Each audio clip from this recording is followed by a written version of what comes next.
Hello friends, welcome to Civil Knowledge Tamil. இன்னைக்கு வீடியோல லூமியானோட work ஃப்ளோவை increase பண்றதுக்கான டிப்ஸ் பத்தி பார்க்கலாம்.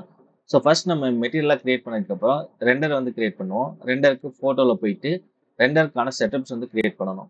ஸோ இந்த ரெண்டர் செட்டப் கிரியேட் பண்ணுறதுக்கு கஸ்டம் ஸ்டைலில் போயிட்டு ப்ரீ டிஃபால்ட்டாக இருக்கக்கூடிய நம்ம ரெண்டர் செட்டப் வந்து சூஸ் பண்ணிக்கலாம். ப்ரீ டிஃபால்ட்டாக பார்த்தீங்க அப்படின்னா லூமியான realistic interior Neiphiu day time இந்த மாதிரியான ரெண்டர் செட்டப் வந்து இருக்குது. ஸோ இதில் ஏதாவது ஒரு ரெண்டர் செட்டப்பை சூஸ் பண்ணிட்டு அதில் நமக்கு தேவையான மாடிஃபிகேஷன் பண்ணிட்டு அது போக நம்மளுக்கு தேவையான எக்ஸ்ட்ரா எஃபெக்ட்ஸ் ஏதாச்சும் வேணும்னாலும் அதை ஆட் பண்ணிக்கிட்டு நம்ம ரெண்டரை வந்து கிரியேட் பண்ணலாம்.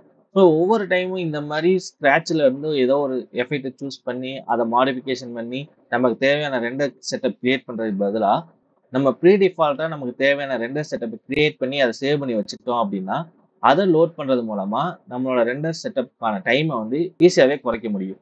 ஸோ அது எப்படி அப்படின்னு பார்த்தீங்கன்னா, ஃபார் எக்ஸாம்பிள் இப்போ இங்கே ஒரு வியூ கிரியேட் பண்ணியிருக்கேன். இந்த வியூவில் நமக்கு தேவையான ரெண்டர் குவாலிட்டிக்கான செட்டப் வந்து கிரியேட் பண்ணி வச்சுருக்கோம். இந்த ரெண்டர் செட்டப்பை நம்ம லோக்கல் டிஸ்கில் வந்து சேவ் பண்ணி வைக்கலாம். ஸோ அதுக்கு எஃபெக்டில் இருக்கக்கூடிய மெனு போயிட்டு சேவ் எஃபெக்ட் லிஸ்ட்னு இருக்கும். அதை சூஸ் பண்ணிவிட்டு நேம் கொடுத்துக்கோங்க. எஃபெக்ட் அப்படின்னு நேம் கொடுத்து சேவ் பண்ணிக்கிறேன். ஸோ இப்போ நம்ம இந்த செட்டப்பை வந்து லோக்கலில் வந்து சேவ் பண்ணி வச்சுட்டோம். இதை வந்து நம்ம அடுத்தடுத்த ப்ராஜெக்டில் யூஸ் பண்ணிக்கலாம். அதுக்கு அகைன் நீங்கள் எந்த ப்ராஜெக்டில் எந்த வியூவில் உங்களுக்கு அந்த எஃபெக்ட் வேணுமோ அந்த வியூ போயிட்டு மெனுவில் லோடு எஃபெக்ட் லிஸ்ட்னு இருக்கும். அதை சூஸ் பண்ணிக்கோங்க. உங்களுக்கு எந்த எஃபெக்ட் வேணுமோ அந்த எஃபெக்டை சூஸ் பண்ணி ஓப்பன் கொடுத்தீங்க அப்படின்னா நீங்கள் ப்ரீ டிஃபால்ட்டாக என்ன செட்டப் கிரியேட் பண்ணி வச்சுருந்தீங்களோ அது வந்து அந்த வியூக்கு வந்து ஈஸியாகவே அப்ளை ஆகிடும்.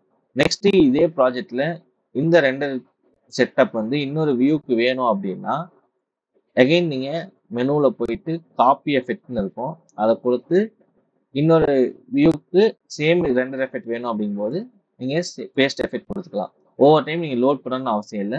ஒரு நியூ ப்ராஜெக்ட் மட்டும் நம்ம சேவ் பண்ணதை லோட் பண்ணிக்கலாம்.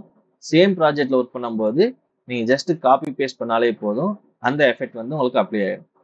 ஸோ இந்த மாதிரி நீங்கள் ரெண்டர் செட்டிங்ஸ் வந்து ஃபர்ஸ்டே கிரியேட் பண்ணி சேவ் பண்ணி வச்சுட்டு அதை யூஸ் பண்ணுறதுனால உங்கள் ரெண்டர் செட்டப் தேவைப்படுற டைமை வந்து ரெடியூஸ் பண்ண முடியும்.